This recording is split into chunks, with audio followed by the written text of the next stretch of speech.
अस्सलामुअलैकुम नाज़रीन, ये वाचिंग सिचुएशन रूम और ये विक्ट्री रूम में तब्दील हो चुका है। क्यों ना हो, क्योंकि पाकिस्तान ने जो जीत, जो फतह अपने नाम की है वो इतनी रीसाउंडिंग है कि सिर्फ पाकिस्तान में नहीं बल्कि दुनिया भर में इसकी गूंज अगले कई सालों तक सुनाई जाएगी।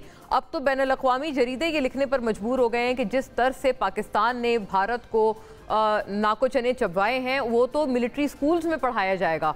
और जो पाकिस्तान ने इक्विपमेंट, जो जदीद डिफेंस इक्विपमेंट इस्तेमाल किया है, उस रफ़ेल को एक नहीं, दो नहीं, 3 रफ़ेल जो कि उन्होंने मारे हैं और 5 कुल मिला के एयरक्राफ्ट रफ़ेल। आज तक जितना भी इस्तेमाल होता रहा ग्लोबल कॉम्बैट्स में, कभी भी कोई Rafale was never taken down. Pakistan has had the pride to take down French made Indian Rafales. और ऐसा मालूम होता है, हमने खैर इस पर कल भी बात की, हर दफ़ा कर रहे हैं कि जो भी उनको अपना डिफेंस इक्विपमेंट देता है, ख्वाह वो इसराइल हो या फ्रांस हो, उल्टा उन लोगों की बेइज्जती गोया भारत करवा देता है कि उनका जदीद तरीन स्टेट ऑफ द आर्ट भी जो डिफेंस इक्विपमेंट होता है वो ऐसे कुछ अहमकों के हाथों लग जाता है कि जिनको शायद वो इस्तेमाल करना नहीं आता, चलाना नहीं आता, या अल्हम्दुलिल्लाह हमारी महारत इतनी ज़्यादा है कि हम उनको 2 मिनट भी, कुछ चंद सेकंड्स भी उनको प्रिवेल करने नहीं देते और हम उनको मलिया मेट कर देते हैं। तो ये एक बहुत बड़ा नाजरीन आज ऑब्वियसली कल से जो सिचुएशन थी और फिर उसके बाद आज किसी ने नहीं सोचा था कि भारत का ये हाल होगा कि अपने आप को भी आईने में देखना उनके लिए, बिलखुसूस बीजेपी हुकूमत के लिए मुश्किल हो जाएगा।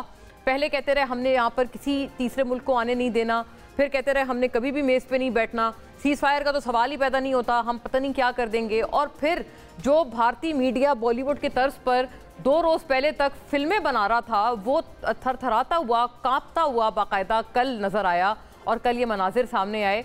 वहाँ के जो लोग हैं, जो हमारी अपनी इंसाइडर्स हैं, उधर इत्तलात हैं, वो ये भी बताती हैं कि वहाँ काफ़ी कैजुअल्टीज़ हुई हैं जिनको अंडर द कारपेट रखा जा रहा है ताकि हुकूमत को फेस सेविंग मिले। वरना अगर वो सामने आ गई तो फिर तो ये कहीं भी अपने गवर्नमेंट को, अपने पब्लिक को ख़ास तौर पे और अपने आप को भी फेस करने के काबिल नहीं बचेंगे। खैर, इस पे बात करेंगे। बहुत बड़ा दिन है पाकिस्तान के लिए, और दिन नहीं, ये आगे भी Pakistan is here to stay. हमने न सिर्फ भारत को बल्कि दुनिया में एक तरह से पाकिस्तान ने अपने आप को ऐसा रिकग्नाइज करवाया है that nobody could have thought of this. फौरी तौर पे अपने मौजूद मेहमानों का इस बहुत अहम दिन, अहम मौके पे रुख करती हूँ। और यहाँ स्टूडियोज़ में हमारे साथ तशरीफ़ फरमाए डॉक्टर कमर चीमा, तमाम मामले पे दिफाई अपना बहुत डेकोरेटेड तज्जिया तबसरा इंटरनेशनल मीडिया पे भी हमारे साथ रखते रहे। He is honestly my very old colleague as well.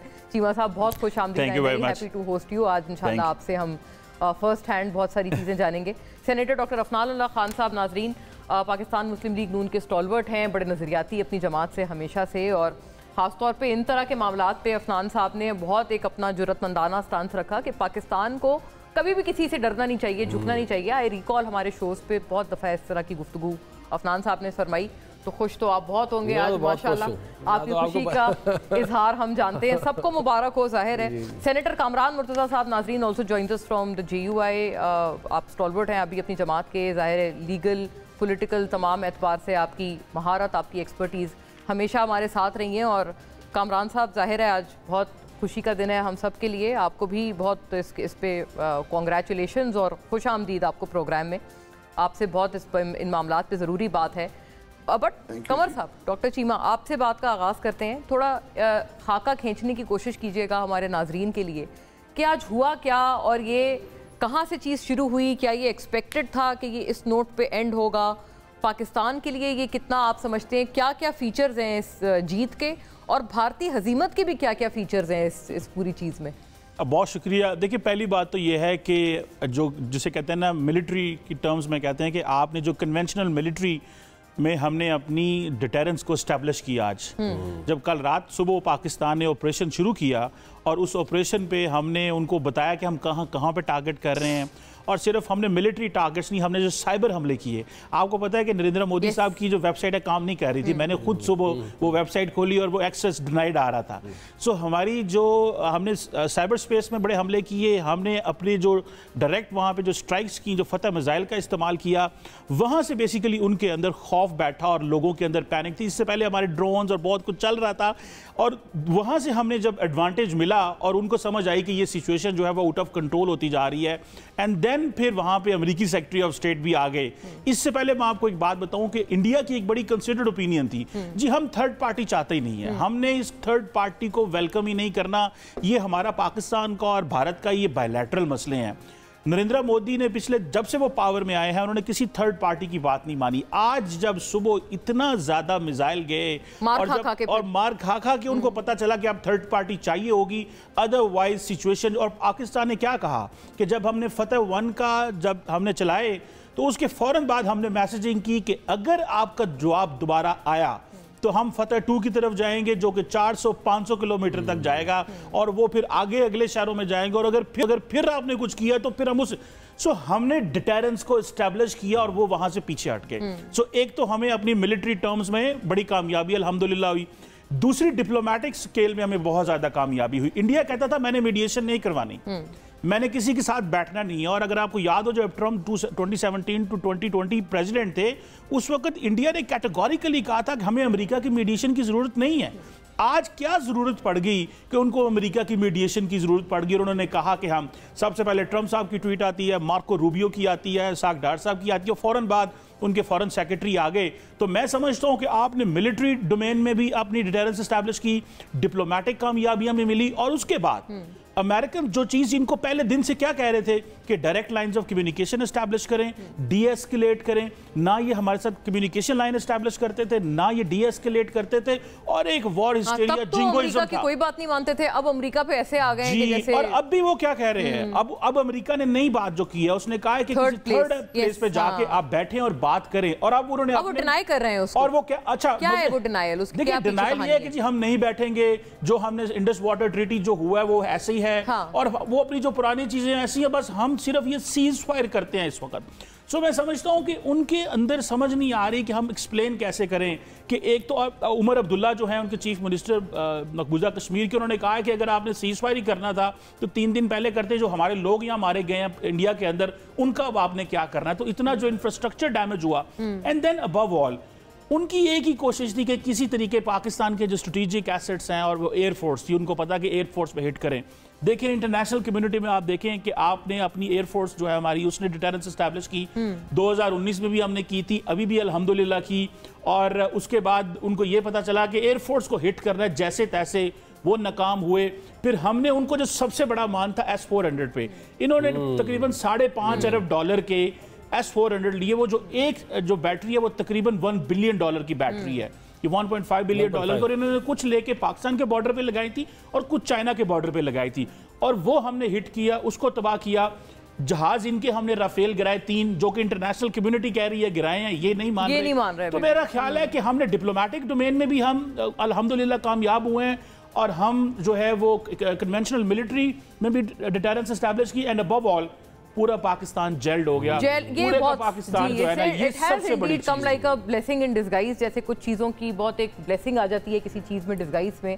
तो सेनेटर अफनान, अब आप लोगों ने इसको कमेमोरेट करना है, आप गवर्नमेंट ऑफ द डे हैं, कमेमोरेट ज़रूर करें, लेकिन आपकी तरफ भी जो आपसे लोग ये भी तकाजा कर रहे हैं कि अब तो आपका वक्त है कि अब अपने मुल्क में आप एक रूठे हुए लोगों को मनाएं, कुछ रिकंसाइल करें, इस मतलब जीत को आगे जाना चाहिए, राइट? ये यहाँ सिलसिला रुकना नहीं चाहिए। देखें, बहुत अल्लाह ताला की मेहरबानी से जो है हम एक ज़बरदस्त समय कहते हैं, अल्लाह ताला ने एक विक्ट्री दी है, और जितना भी अल्लाह ताला का शुक्र अदा करें वो कम है। और आप यकीन करें, देखें हमारा सिर्फ $7 बिलियन का या $8 बिलियन का हमारा डिफेंस बजट है, और इंडिया का जो है वो 74 बिलियन का डिफेंस बजट है, और हमारा टोटल मुल्क का बजट $45 बिलियन का है, बल्कि आप इस तरह कर लें उसको। और उसके बावजूद इतना मेजर गैप से, जैसे चीमा साहब भी बता रहे हैं कि S-400 भी था, राफेल भी था, और पता नहीं कौन कौन से दुनिया के इन्होंने बेस्ट वेपन सिस्टम्स अपने पास रख लिए थे, और उसके बाद जो इनको जो हिट हुई है उसने इनके जो मोराल को तबाह बर्बाद किया। आप यकीन करें, आप इनकी वो देखें, वो जो मीडिया को अगर आप देखें, मैं इनके मीडिया को बड़ा फॉलो कर रहा था, उनकी आवाज़ें निकलनी बंद हो गई थी कल के बाद से पढ़ने शुरू हुए ना, जब वो मिसाइल और वो जो इन्होंने एयर लॉन्च क्रूज मिसाइल मारे, उससे पहले अपने ख्याली पुलाव में गुज़िश्ता रात पहले उन्होंने पूरा पाकिस्तान अपने ख्यालों में तबाह कर दिया था, कब्जा भी कर लिया, क्वेटा तक चले गए थे, पता नहीं क्या क्या हुआ, उसका कोई नाम भी रख दिया होगा तो उस पर कब्जा करके, और कल फिर उनका जो टोन था वो पहचाना नहीं जा रहा था कि वही मीडिया के लोग, वो जो मेजर गौरव है आर्या, जो उसकी आवाज जो है आप सुने जाके, वो नहीं, वो मुझे लोग फोन कर रहे हैं कि अच्छा उन्होंने, मेरा ख्याल है वो तो बड़े, हमारा बड़ा उनसे रहा है कुछ खटपट बहुत ज्यादा, चीमा साहब मेरी तो, लेकिन बट बात ये है कि वो जो आपने देखा होगा उनकी एक वीडियो थी कि अटैक करो पे हमारे मेनलैंड, आओ आओ आओ मैं तुम्हें कहता हूँ, तो अब कर दिया तो उस पे तो वो मेनलैंड तो क्या किया, जो ये बता रहे हैं, जो मिसाइल दिल्ली में भी ड्रोन हम उड़ाते रहे, दिल्ली में भी ड्रोन उड़ाए, फिर जो मिसाइल गुजरात में उड़ाते रहे, उनके सिटी में ड्रोन उड़ाए 3 घंटे तक उड़ाए। उसके अलावा जो फतह 1 जो है, ये जहाँ जहाँ जाके 500 किलोग्राम का तो होगा इसका, हाँ। वो जो जाके जहाँ जहाँ लगता रहा होगा उसने इतनी तबाही मचाई होगी। फिर ऊपर से ये इन्होंने क्रूज मिसाइल्स मारे एयरफोर्स ने। अच्छा, तो आपको क्या लगता है, आपकी जजमेंट क्या है कि वो एक्सपेक्ट नहीं कर रहे थे, उनको लग रहा था कि हम चुप रहेंगे? नहीं, देखिए मेरी असेसमेंट ये है कि बेसिकली अगर आप उनका मीडिया देखें ना, तो आपको उनके थॉट पैटर्न का समझ में आता है कि ये कौम सोचती कैसे है। आप अगर अपने झूठ में ज़्यादा यकीन करना शुरू कर दें ना, तो वो रियलिटी नहीं बनता। आप जितना मर्जी उसमें यकीन कर लें, ये इनका ये हाल है कि ये एक्चुअली वाकई समझ रहे थे कि ये कोई सुपर पावर है और हम कोई जो है वो गज़ा टाइप मुल्क है, या वैसे मतलब कि जिसके पास कुछ है ही नहीं। बात यह है कि हम अल्लाह ताला की मेहरबानी से, अव्वल तो जब हमारे पास कुछ भी नहीं था, साम्राज्य का भी हमारे बावजदाद ने मुकाबला करके तुमसे पाकिस्तान ले लिया था, जब हमारे पास कोई असला कुछ भी नहीं था। अब तो अल्लाह ताला की इतनी मेहरबानी है, न्यूक्लियर बॉम्ब भी है, कन्वेंशनल बहुत बड़ी क्या कहते हैं हमारी कैपेबिलिटी है, दुनिया ने देख लिया, और इससे हमारी बड़ी जो है लोगों के दिलों में बैठ गया होगा कि ये पाकिस्तान से जो है दोबारा किसी ने मतलब कि इस तरह लड़ाई नहीं करनी। और बिलखुसूस जो रिस्पेक्ट है पाकिस्तान एयरफोर्स की और बाकी पाकिस्तान एयर डिफेंस की, पाकिस्तान की बात है कि 2019 में भी इंटेलिजेंस की, साइबर वॉरफेयर की बेइज्जती करवाई थी आलमी नहीं, लेकिन ये जो हुआ है ना, ये ऑन अ स्केल इज बहुत बड़ा था, मच बिगर। आप देखें ना, हमने उनके 3 रफेल, वो एक भी नहीं गिरा आज तक। वो मिग था, वो कौन सा जिसमें वो जो अभिनंदन था, वो तो मिग 21 था ना। देखिए मिग 29 इज लाइक 1970s की टेक्नोलॉजी है, बट स्टिल मतलब captured their pilot, kept him. ये तो ऑन अ डिफरेंट स्केल इन्होंने बेसिकली जो है अपने आप को दुनिया के सामने एक्सपोज कर दिया है कि ये सारे बेहतरीन वेपन सिस्टम्स होने के बावजूद ये अपनी ना एयर स्पेस को डिफेंड कर सके, ना अपने एयरफोर्स इनकी गायब होगी। लिटरली इनकी एयरफोर्स को तो इतनी उनके साथ बुरी हुई है ना कि वो तो बिल्कुल गायब हो गए। उनके मीडिया पे शायद देखा होगा आपने भी कि उन्होंने एक प्रेसर सी की और फिर सवाल नहीं लिए, जब उन्होंने कहा ना सवाल, उन्होंने कहा नहीं बस वो सवाल क्या लेंगे, क्या जवाब देंगे इनको। और अल्लाह ताला का फिर भी बहुत बहुत शुक्र अदा करना चाहिए। देखें बिल्कुल अल्लाह ताला दिलों में डाल देता है खौफ आपके मुखालफिन के, अगर आप हक पे हो तो जो है वो कौम को बड़ा मुबारक हो। देखें कौम कैसे जो है वो हमारे कितनी लड़ाइयाँ आपस में चल रही थी, और जैसे मौका है लोगों ने कहा चलो बाद में लड़ेंगे। अभी तो अफनान साहब भी हंस पड़े, और सेनेटर कामरान मुर्तज़ा, लड़ाइयाँ तो अफनान साहब कह रहे हैं कि बहुत चल रही थी हमारी, लेकिन इस मौके पर ना अपोजिशन है कोई और ना हुकूमत है, हम सब पाकिस्तानी हैं। तो आपका क्या सर, इतना कैलकुलेशन है आपकी, इतना आपका तजुर्बा है, आपका क्या है इसमें पूरी चीज़ पे तज्जिया है कि क्या उनको ये एक कोई खाम ख्याली थी कि पाकिस्तान एक्ट नहीं करेगा, या जैसे अफनान साहब फरमा रहे हैं वो खुदा न खास्ता समझते थे कि गज़ा के तर्ज पर जो मर्जी करते जाएं तो ये हमें पलट कर कुछ नहीं कह सकते। एग्जैक्टली क्या थॉट प्रोसेस था? और अब ये जो अमेरिका की बात को अभी भी ये लोग झुटला रहे हैं कि नहीं हम किसी भी थर्ड प्लेस पे नहीं बैठेंगे इनके साथ, आपका इस पर क्या अपना मुशाहिदा है, या आपके पास इंसाइडर्स हैं कि ये अपनी फेस सेविंग है इनकी, या ये वाकई कोई अभी कुछ और अपना कोई पैंतरा, कोई अजीब तरह के अज़ाइम अभी भी कुछ आजमा सकते हैं? पहली बात तो ये है कि हमको अल्लाह रब्बुल इज़्ज़त का शुक्र अदा करना चाहिए, और जिस तरह से उसने हमारी ना सिर्फ इज़्ज़त रखी बल्कि इज़्ज़त अफजाई की, और जिस तरह से उनको रुसवाई जो है, तो हम ये कह सकते हैं कि वह तो इज़्ज़ो मंतशाओ वह तो ज़िल्लो मंतशाओ। एक मुल्क जिसके पास $700 बिलियन के जो है ना वो रिज़र्व पड़े हुए हैं, और दूसरा मुल्क जिसके पास बड़ी मुश्किल से रो दो के $16 बिलियन की रिज़र्व भी नहीं है, शायद वो 4 दिन भी ना लड़ सके इन रिज़र्व की स्ट्रेंथ पे, वो ये अब मुकाबला इन में था। और ये इसको ये दुनियावी तौर पे जो है ना इसको गेज कर रहे थे, इसका वज़न जो कर रहे थे वो दुनियावी तौर पे कर रहे थे। हम मगर उसको जिस तरह से जिस खूबसूरती से डील किया है पाकिस्तानी कौम ने, पाकिस्तानी इदारों ने, मेरा ख्याल है कि ये शायद बहुत रेयर जो है फिनोमेना है, और इस तरह से लोग जज्बात की रोह में आ जाते हैं, बाज़ औक़ात जो है ना वो हाइपर होके वो ओवर एक्ट कर जाते हैं, मगर यहाँ पे बहुत ही खूबसूरती से खेला गया है और पहले उनको एक्सपोज किया गया है, वो एक्सपोज हुए हैं, बदनाम हुए हैं, रुसवा हुए हैं इस हवाले से कि उन्होंने गलत एलिगेशन लगाया। फिर दूसरा उन्होंने जारियत की, फिर जारियत जो है ना एक दफ़ा नहीं की, एक से ज़ायद दफ़ा की, पहले सिविलियंस पे और फिर उसके बाद फिर ड्रोन भिजवाने शुरू कर दिए, वो खिलौने भिजवा के और फिर 80 जो है ना उसको मरवा भी लिया और फिर जो है ना ख्याल उनका ये था कि शायद जो है ना यहीं पे बात खत्म। कामरान साहब मुझे चंद मिनट की इजाज़त दीजिएगा, मुझे आपकी तरफ आती हूँ, आप मुकम्मल करें। ज़ाहिर है बहुत अहम बात आप फरमा रहे थे। बैरिस्टर गौहर साहब भी अब हमें ज्वाइन करते हैं, चेयरमैन PTI। बहुत खुश आमदीद आपको बैरिस्टर साहब, और आपको मुबारकबाद, आपको भी ज़ाहिर है बहुत बहुत मुबारक हो। ये कितना बड़ा दिन है पाकिस्तान के लिए। अभी मैं कामरान मुर्तज़ा साहब की अभी आप बात सुन रहे थे, अभी तो कोई अपोजिशन और कोई गवर्नमेंट नहीं है, हम सब पाकिस्तानी हैं।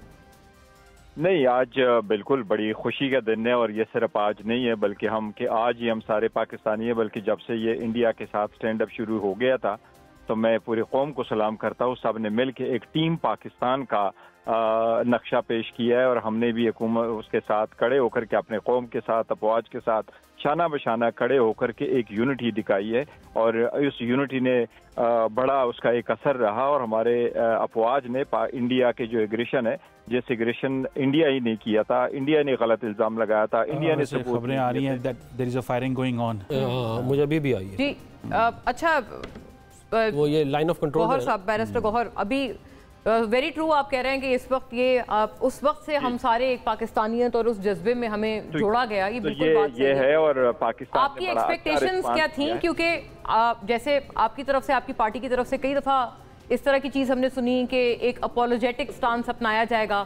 आपको कोई प्लेजेंटली सरप्राइज हुए आप जब कल रात रिटेलिएशन शुरू हुई और यके बाद दीगरे रिटेलिएट हम करते चले गए? देखिए, नहीं, हमारा जरूर ये कंसर्न था कि अगर इंडिया का एग्रेशन कर रहा है तो पाकिस्तान कब तक खामोश रह सकता था, और पाकिस्तान का एग्रेशन का जवाब जो बुनियादन मरसूस ऑपरेशन हुआ, इससे बहुत ज़बरदस्त जवाब गया है।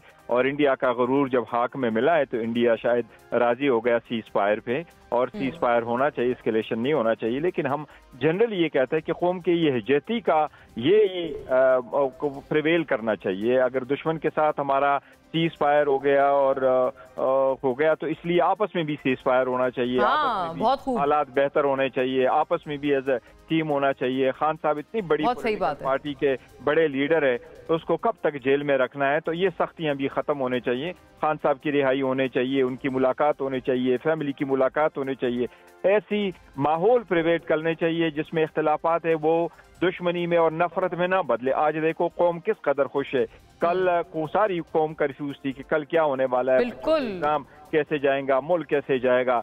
तो ये तो हमारे ऊपर अगर कोई जंग मुसल्लत करे तो हमने अच्छा पैगाम दिया है कौम कि हम जंग का जवाब जानते हैं, अपना दिफा करना जानते हैं, हमारे अफवाज मुल्क का दिफा करना जानते हैं, लेकिन आपस में भी हम दुश्मन ना बने, ये भी अब हालात बेहतर होने चाहिए। बिल्कुल, हालात का ये तकाजा। और बैरिस्टर गौहर इतना भी फरमाएं कि अब अगर क्योंकि वजीर आजम शहबाज शरीफ ने जब असेंबली में ये मामला ले जाया गया तो उन्होंने आपके तमाम आयल की तरफ मुखातिब होकर आपको उन्होंने कहा कि आपके साथ भी हम बैठेंगे, आपके साथ भी ताबुन करेंगे। तो मतलब एक उन्होंने तो आपकी तरफ एक हाथ बढ़ाया है। क्या आपको लगता है ये अपॉर्चुनिटी है कि आप एक फ्रेश स्टार्ट करें? सही फरमा रहे हैं। मैंने आज भी उन्होंने जब फोन किया था और हमने गुफ्तगू की थी तो हमने भी यही। अच्छा, आज आपकी शहबाज साहब से यानी कि आपका राब्ता हुआ है PM से? जी, उन्होंने मुझे कॉल किया है, एतमाद में लिया था उस पे हमने अपना जो स्टेटमेंट है वो भी इशू किया है। मेरे से जब राबिता हुआ तो मैंने कहा कि हमने असम्बली में भी, असम्बली के फ्लोर पे भी हमने जंग से पहले भी यूनिटी दिखाई है, जंग के बाद भी यूनिटी दिखाई है, आइंदा भी पाकिस्तान के लिए हम यूनिटी दिखाएंगे। पर उनसे भी मैंने कहा कि इन हालात में कौमी यहजती का तकाजा यही है कि खान साहब की रिहाई हो, और उन्होंने कहा था कि we will get back to the speaker office.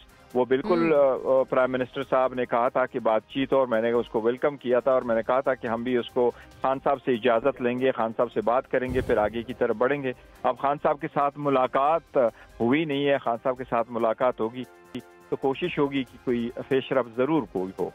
और क्या ये भी चीज़ इंश्योर कराई जानी चाहिए, क्योंकि अब शायद कोई थर्ड मकाम पे, क्योंकि अब तो प्रेसिडेंट ट्रंप ने ट्वीट किया, उन्होंने बताया दोनों ममालिक सीज फायर कर रहे हैं, अपने बाहमी वहाँ के जो सेक्रेटरी खारजा हैं वो बता रहे हैं कि बाहमी तौर पर एक थर्ड वेन्यू पे अपने डिफरेंसेस को रिजॉल्व करने की तरफ भी जाया जाएगा।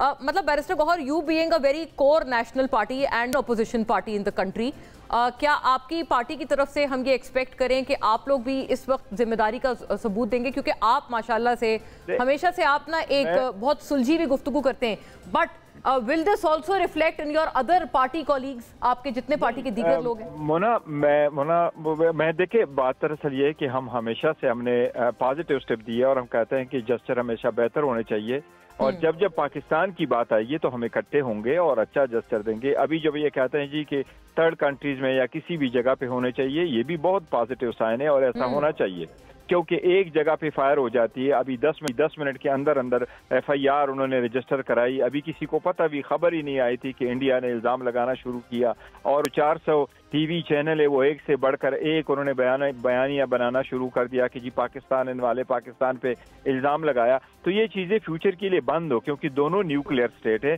और ऐसे इररिस्पॉन्सिबल स्टेटमेंट से अगर इनके दोनों ममालिक सफारा हो जाए तो बहुत बड़ा नुकसान हो जाएगा। दुनिया इवन अफोर्ड नहीं कर सकती इसको। तो एक अच्छी पेशरफ्त होनी चाहिए, और अगर पाकिस्तान के लिए कोई भी अच्छी पेशरफ्त की तरफ जाना हुआ तो हम उसको फुली सपोर्ट करेंगे। और वो जो एक ज़रूरी सवाल इससे मुताल्लिक है पेरोल पे रिहाई की, जिसकी अर्जी भी आप लोगों ने इस्लामाबाद हाई कोर्ट में जमा करवाई है।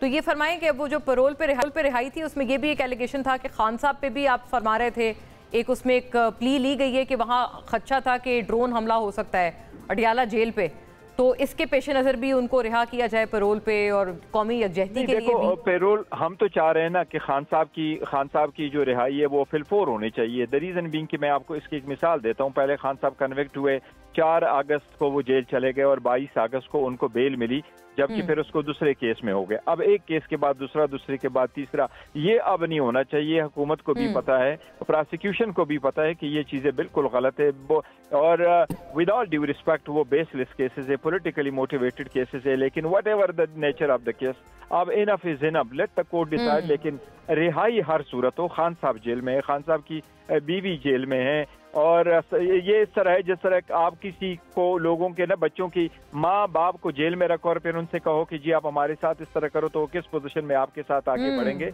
इसलिए होना ये चाहिए कि तो बहुत दिलचस्प आपने तशबीह दी है, आपने ऐसी मिसाल दी है कि जैसे माँ बाप वालिदैन जेल में और बच्चे, यानी आप अपने ऊपर और आप अपनी पार्टी को आप मिसाल दे। एक बड़ा पूरे कौम जो इस वक्त हम जहाँ भी जाते हैं, आपको पता है कि मुझे कितना क्रिटिसिज्म वो बर्दाश्त करना पड़ता है। हम कहें कि उसकी रीजन यही है कि देखो ना, लोग ये बात अब हजम ही नहीं कर पाते कि खान साहब क्यों जेल में हो, और बाकी वो कब तक जेल में हो और क्यों जेल में हो। नवाज शरीफ साहब को सजा हुई, सही या गलत, लेकिन आफ्टर पहली मरतबा 69 दिन के बाद वो आए, बाकी मरतबा 91 डेज के बाद वो जेल से रिहा हो गए। खान साहब के 600 से ज्यादा दिन हो गए, तो this is more than enough. Right, barrister Gohar, thank you for speaking to us on the important occasion. इंशाल्लाह यहाँ स्टूडियोज में आपके साथ निशस्त रखेंगे तो ज़रा तफसीली और इन तमाम उमूर पे इज़हार ख्याल होगा। Thank you once again.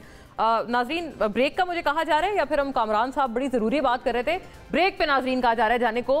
कितनी अच्छी बात है, उन्होंने कहा वहाँ सीज फायर हो गया तो यहाँ भी सीज फायर हो। चले, इस सोच पे भी सोचना ज़रूरी है। After a break.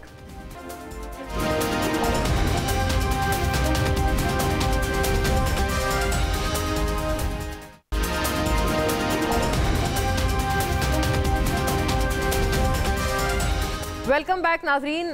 ब्रेक से पहले बैरिस्टर गौहर ने बहुत इजहार ख्याल किया और बड़े अपने दिल की बातें की हो, तो मतलब बहुत एक अच्छे फ्रीक्वेंसी पर नज़र आ रहे हैं with the state, with the government. Senator Kamran, इस पर आपका व्यू, आप पहले भी जो फरमा रहे थे प्लीज़ वो भी मुकम्मल करें।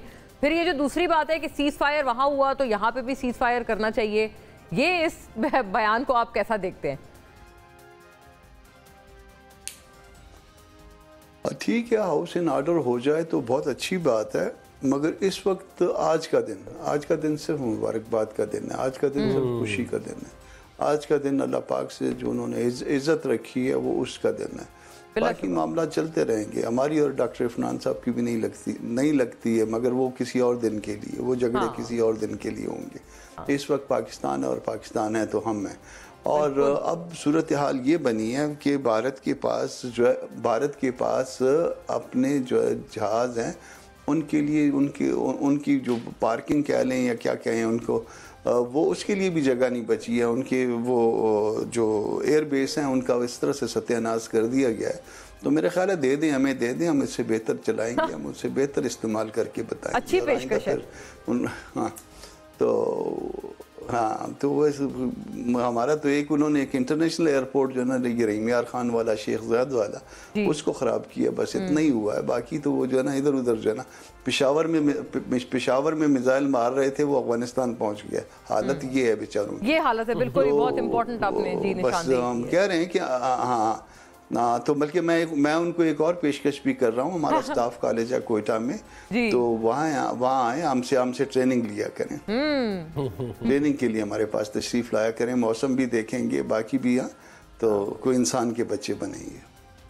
ये बहुत अच्छी पेशकश है। देखें हमारा दिल कितना बड़ा है। और इजाज़ुल हक साहब भी हमें गुफ्तगू में ज्वाइन कर रहे हैं। कामरान साहब की बात पर सारे मुस्कुरा रहे हैं बहुत, क्योंकि बहुत फराख दिली का मुजाहरा है। इजाज़ुल हक साहब, आप कैसे आज के दिन को मना रहे हैं, सेलिब्रेट कर रहे हैं, और आगे क्या आगे रोड मैप है? क्योंकि अब भारत को एक तो मुँह छुपाने की जगह नहीं मिल रही।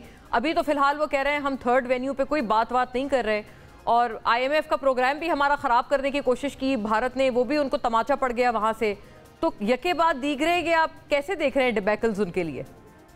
देखिए, सबसे पहले तो हमने आज 2 नफल शुक्राने के पढ़े हैं। अल्लाह ताला ने हमें बहुत इज्जत दी है इस बहादुर कौम को, जो कि जब भी बिगड़ती है अल्लाह ताला भी ना कोई वसीला बना देता है इसको इकट्ठा करने का, और एक मुट्ठी की तरह इकट्ठे हो जाते हैं, अपने डिफरेंसेस को भुला देते हैं और कौम के लिए, मुल्क के लिए अपने से बालातर होकर सोचते हैं। ये एक बहुत बड़ी बात है। दूसरी बात ये कि हिंदुस्तान ने एक मजाक बना लिया था कि चूहा भी वहाँ पे मरता था तो पाकिस्तान और ISI का नाम होते थे। जितने वहाँ पर ऐसे इंसिडेंट्स हुए हैं, आखिरकार हर किसी में यही पता लगा कि वो फॉल्स फ्लैग ऑपरेशन था। ये वाला भी एक फॉल्स फ्लैग ऑपरेशन था और पाकिस्तान को नीचा दिखाने के लिए। अब ये देखें, जो आज हुआ है वो कल भी हो सकता था, और अगर वो कल हो जाता तो एक उनका अपर हैंड रहना था। अब जब हमने उनकी शारक पे अपना पाँव रख दिया था और फिर उन्होंने जो ये पीस इनिशिएटिव लिया है, इसका मतलब था कि उनका 70% जो है सिस्टम हमने जैम कर दिया था, उनका रडार सिस्टम, उनके डिफेंस सिस्टम, उनकी इलेक्ट्रिसिटी। तो ये पाकिस्तान की एक महारत थी। एक दूसरा जो बैकफुट पे गया इंडिया, कि चाइना ने कोई तवक्को नहीं कर रहा था हिंदुस्तान कि चाइना इतना खुलकर पाकिस्तान की आज़ादी, खुद मुख्तारी, पाकिस्तान की सिक्योरिटी के लिए इस हद तक आगे जाएगा। क्योंकि चाइना ने कहा कि अगर पाकिस्तान में कुछ इस किस्म की बात हुई तो ये समझेंगे ये हम पर हो रही है। और फिर पाकिस्तान ने ये भी साबित कर दिया कि चाइना का भी बड़ा फायदा हुआ है कि देखें, इट इज द मशीन और the man behind the machine. तो जो मैन बिहाइंड द मशीन था, उसने ये BRV जो थे, इनके मिसाइल जो थे MRV बियॉन्ड विजन, एक तो उसका कमाल दिखाया कि 200 किलोमीटर से उन्हें मारा। और फिर हमारे JF Thunder 10C जहाज जो थे वो अब दुनिया में उसका नाम हो गया। जी, लोग अब यूरोप और सुना उनके एक्सपोर्ट ऑर्डर्स की लाइन लग गई है इसके बाद, उनके ऑर्डर्स की लाइन लग गई। और ये इंशाल्लाह, और ये चाइना और पाकिस्तान की दोस्ती और मजबूत होगी। और हिंदुस्तान ये नहीं कर सकता था कि 2 फ्रंट एक टाइम पे खोल लेता।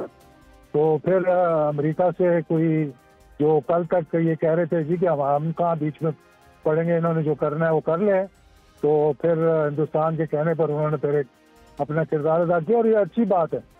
आज सुबह जो फजर के वक्त, अच्छा ये बात दुरुस्त है आपने फरमाया एजाज साहब कि उन्होंने कहा उनके कहने पर फिर अमेरिका ने अपना किरदार अदा किया।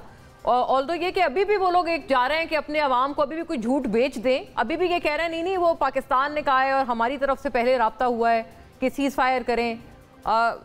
चीमा साहब, आपकी क्या तज्जिया है इस पे? क्योंकि IMF को ये लोग पहले ही अभी भी गालियां दे रहे हैं कि इनको आप लोगों ने क्यों इनका ट्रांच आगे रिलीज कर दिया, और हमने अगर करना होता, पहल करनी होती सीज फायर में, तो हम उनको रिटेलिएट क्यों करते? उस वक्त करते ना जब ये हम पे अटैक कर रहे थे। देखिए, ये एक तो अब देखिए CNN ने अभी इंटरव्यू दिया है और वो उनके कॉरेस्पॉन्डेंट आई थिंक यहीं पे हैं पाकिस्तान में इस कॉन्फ्लिक्ट के हवाले से। वो कह रहे हैं कि स्टेट डिपार्टमेंट से इंडियंस ने राब्ता किया कि सीज फायर करवाएं। वो नरेंद्र मोदी जो 8 साल बात नहीं करना चाहता और मीडिएटर नहीं चाहता, वो भाग के चला गया स्टेट डिपार्टमेंट और कह रहा है मेरे से बात करो। पहली तो ये बहुत बड़ी एम्बैरेसिंग सिचुएशन है उनकी। उसके अलावा आपको पता है उन्होंने कोशिश और की। मैं चीमा साहब ब्रेकिंग की बस इजाजत, क्योंकि अभी भी भारत की तरफ से सीज फायर की खिलाफ वर्जी हो रही है। हमने अभी भी इसके ऊपर कई दफा बात की है कि ये इतने मतलब आप समझे दोगले लोग हैं कि सीज फायर कह के भी सीज फायर नहीं। जी चीमा साहब, तो अभी ये क्या साइंस है? अब देखिए ये सेंस, ये embarrassment, this is all embarrassment कि अपनी इंडियन अवाम के सामने फेस सेविंग क्या आएगी नरेंद्र मोदी के पास? उसके पास कोई फेस सेविंग नहीं है। उनको ये पता चला जहाज हमारे गिर गए, S-400 हमारे गिर गए, और आपको पता है ये सारी की सारी जो वेस्टर्न जो मिलिट्रीज हैं वो उनके पास ऐसी इक्विपमेंट है, वो पता लगा लेते हैं कि कौन सी चीज इनके पास खत्म हो गई है। रशिया नहीं बता देना कि हमारा S-400 तबाह हो गया। तो ये बेसिकली अब फेस सेविंग चाहिए नरेंद्र मोदी को, फेस सेविंग चाहिए, वरना वो एक कामयाब वजीर आजम नहीं रह सकता, because he picked the battle. Mona साहबा, उन्होंने ये बैटल पिक की। पाकिस्तान तो अग्रेसर नहीं है, हम तो ऐसी बात ही नहीं करते कि हमने एग्रेशन करना। और दूसरी बात जो सबसे इंपॉर्टेंट, एक फेस सेविंग उन्होंने और भी लेने की कोशिश की। उन्होंने कहा जी कि अगर अब के बाद कभी भी किसी इंडियन टेरिटरी पे हमला हुआ तो we will consider an act of war. अच्छा मुझे ये बताएं, अगर टीटीपी और बीएलए को आप सपोर्ट करते हैं और पाकिस्तान में हमारे फौजी शहीद होते हैं तो ये एक्ट ऑफ वॉर क्यों नहीं है? मैं समझता हूं कि ये जो हमने मिलिट्री गेन्स किए हैं, किसी डिप्लोमेटिक टेबल पे हम बैठे हैं तो हमारे गेन्स उससे भी ज्यादा होने चाहिए। And once for all India को प्रॉपरली इंप्लीकेट करें इस चीज के ऊपर कि वो पाकिस्तान के अंदर दहशतगर्दी करवा रहा है। हमने इसको इस हद तक लाइट ले लिया कि हमारे 80,000 लोग भी चले गए और ये वो हमें कह रहे हैं कि जी हम टेररिज्म करवाते हैं, जबकि हम तो उसके इफेक्ट ही हैं। हमारे तो लोग मुतासर हो रहे हैं। आपके यहाँ 5 साल बाद एक वाकया हो गया, आप जाके चढ़ाई कर देते हैं पाकिस्तान के ऊपर, और मेरा ख्याल है कि वो जो उन्होंने बात की है उसी बात को हम आगे लेके सिलसिला रुकना चाहिए। और ये सीज फायर की खिलाफ वर्जी अभी भी झूठ पर अपने कायम और दायम भारतीय मीडिया पाकिस्तान पर डाल रहा है, तो इसको इन पे अमेरिका से इनको फेंटी नहीं लगनी चाहिए कि आपने खुद कहा सीज फायर कराओ, फिर अब ये कर रहे हैं आप सीज फायर के साथ। देखिए मुझे लगता है कि ये जो बात चीमा साहब कह रहे हैं वो दुरुस्त है कि इतनी ज़्यादा बेइज्जती हो गई है इंटरनेशनल स्टेज पे कि आपने अपनी इतनी तबाही करवा ली है। आवाम को आप जवाब देने के लिए आपके पास कोई फेस सेविंग नहीं है, तो फिर आप दायरे लाइन ऑफ कंट्रोल पे या कहीं पे भी आप थोड़ा बहुत कुछ करके जो है वो अपने सैल्वेज करना चाहते हैं अपनी रिस्पेक्ट को।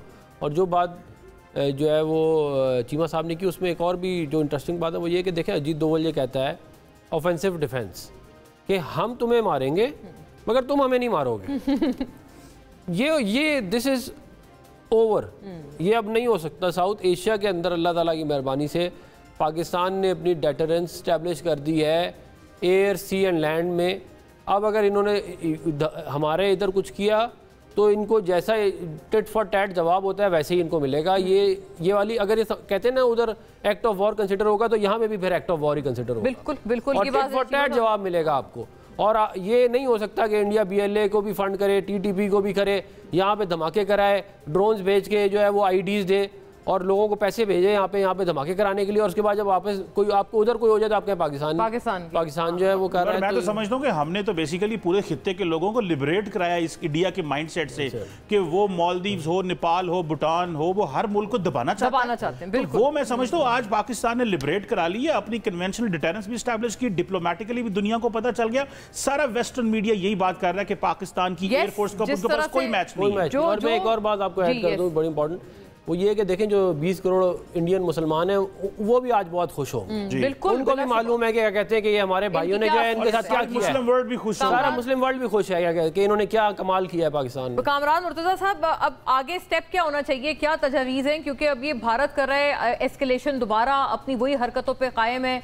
कुछ तजावीज़ भी आपकी तरफ से आए कि अब ये आगे गोइंग फॉरवर्ड, हमने तो उनके इतने लोग पकड़े हैं, कुलभूषण यादव तो एक था, उस तरह के कितने उसके हमने नाजायज भाई बहन यहाँ पर पकड़े हैं, उनकी ऑडियोज भी सुनाई हैं। तो shouldn't we take this to another forum sir, हम आगे ले जाएं, बैनुल अक़वामी दुनिया को इनका चेहरा मसख करें उनके आगे? जी बिल्कुल, बैनुल अक़वामी दुनिया के सामने लेके जाना चाहिए, यूएन के पास जाना चाहिए, सिक्योरिटी काउंसिल में लेके जाना चाहिए जो कुछ इन्होंने किया, और इसकी एविडेंस जो है ना, एविडेंस के साथ जाना चाहिए, इस प्रॉपरली केस को तैयार करके, और फिर इसके डैमेज भी, जो डैमेजेस क्लेम करने चाहिए, जो इस वार में जो कुछ गया है, जो पाकिस्तान को जो लॉस हुआ है वो आप क्लेम करें कि जी इनकी वजह से जो है ये सारा कुछ हुआ है। और हमने तो हमारा तो कोई वो ऐसा वो नहीं है। हमने तो आर्टिकल 51 को इन्वोक किया है, जो हमने रिटेलिएशन में जो कुछ किया और वो भी बड़े सब्र के साथ किया है, बड़ा वक्फा दे के किया है। तो इनको जो है ना मुख्तलिफ जो है ना वो फोरम में ले जाके इनको रुसवा करना चाहिए। और उसके साथ साथ सिर्फ फौजी तैयारी जो है ना वो ज़रूरी नहीं है। आइंदा के लिए लॉन्ग टर्म में हमको माशी तौर पे जो है ना अपने आप को दुरुस्त करना है, सियासी तौर पे दुरुस्त करना है, इन महाजों पे तवज्जो देनी है। जब तक ये दो मामला ठीक नहीं होंगे, हमारा हाउस इन ऑर्डर नहीं होगा, हमको कमज़ोरियाँ लाहक रहेंगी। सूबों के दरमियान हारमनी होनी चाहिए, बाकी मामला इस तरह से सेटल होने चाहिए। तो जब ये चीज़ें किसी असूल की बुनियाद पे सेटल हो जाएंगी, फिर इंशाल्लाह पाकिस्तान प्रॉस्पर करेगा और कम्पीट भी करेगा। पाकिस्तान इस खत्े का सबसे अहम मुल्क है बिलाशुबा, और हमने ये चीज़ आज इस्टेब्लिश करवाई है। Thank you to all the gentleman. नाज़रीन, आज हमने बहुत सारी गुफ्तगू के अहम पहलू को डिस्कस किया। ज़ाहिर है अभी भी जो कहते हैं ना situation is still on going, तो वील कीप अ क्लोज आई। अल्लाह हाफिज़।